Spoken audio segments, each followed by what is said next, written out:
સમાચાર ગાંધીનગરથી કોંગ્રેસ કિસાન સંઘર્ષ સમિતિએ ડીજીપીને રજૂઆત કરી છે। પોલીસ દ્વારા ખેડૂતોની થતી હેરાનગતિ સામે ડીજીપીને રજૂઆત કરવામાં આવી। પોલીસ પર ઉદ્યોગપતિઓના ઇશારે ખેડૂતોને પરેશાન કરવાનો આક્ષેપ લાગ્યો છે। તો ખેડૂતની પરવાનગી વગર જ ખેતરમાં કામગીરી કરવાનો આરોપ લગાવાયો છે। યોગ્ય વળતર ચૂકવ્યા વગર જ કામગીરી કરાવવાનો પણ આરોપ છે। જમીન સંપાદનના નિયમોનું ઉલ્લંઘન કરવાનો આક્ષેપ લગાવાયો।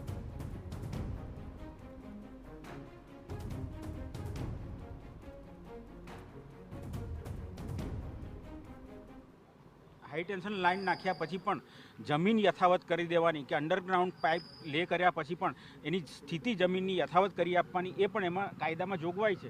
पण आवुं कशुं ज कायदामां जोगवाईनुं पालन करवामां आवतुं नथी अने खेडूतने पोलीस द्वारा दबावीने धमकावीने डरावीने जबरदस्तीथी कंपनीने वाला थवा माटे पोलीस तंत्र जाणे ए एमना माटे ज काम करती होय ए रीते खेडूतने हैरान परेशान करी रह्या छे।